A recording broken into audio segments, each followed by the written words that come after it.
দিল্লির রাজনৈতিক পরিসরে এক ব্যতিক্রমী ঘটনার সাক্ষী থাকল সোমবার। দিল্লি বিধানসভার বিরোধী দলনেতা অতিশী আম আদমি পার্টির বিধায়ক কুলদীপ কুমার এবং প্রাক্তন দিল্লি মেয়র শেলি ওবেরয় মঞ্চে অনুষ্ঠিত এক প্রতিবাদ কর্মসূচিতে অংশ নিয়ে নিজেদের ককরোচ জনতা পার্টির পাশে থাকার কথা ঘোষণা করেন। প্রতিবাদকারীরা দাবি করেন, শহরের ক্রমবর্ধমান নোংরা পরিবেশ, আবর্জনা ব্যবস্থাপনায় ব্যর্থতা এবং সর্বত্র আরশোলার উপদ্রব নাগরিক জীবনের এক বড় সমস্যা হয়ে দাঁড়িয়েছে।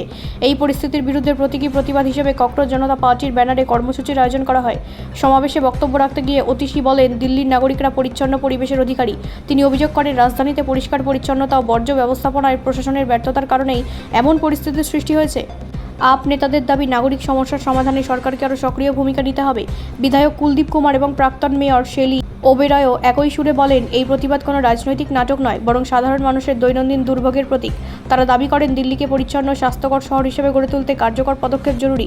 অন্যদিকে বিরোধী শিবির এই কর্মসূচিকে রাজনৈতিক প্রচারের অংশ বলে কটাক্ষ করেছে। তাদের দাবি, প্রকৃত সমস্যার সমাধানের বদলে আপ প্রতীকী আন্দোলনের মাধ্যমে জনমত আকর্ষণের চেষ্টা করেছে। রাজনৈতিক বিতর্ক যাই থাকুক না কেন, সোমবারের এই অভিনব প্রতিবাদ রাজধানীর পরিচ্ছন্নতা, জনস্বাস্থ্য এবং নগর প্রশাসনের কার্যকারিতা নিয়ে নতুন করে আলোচনা শুরু করেছে। ব্যুরো রিপোর্ট, রাষ্ট্রীয় প্রসার বাংলা।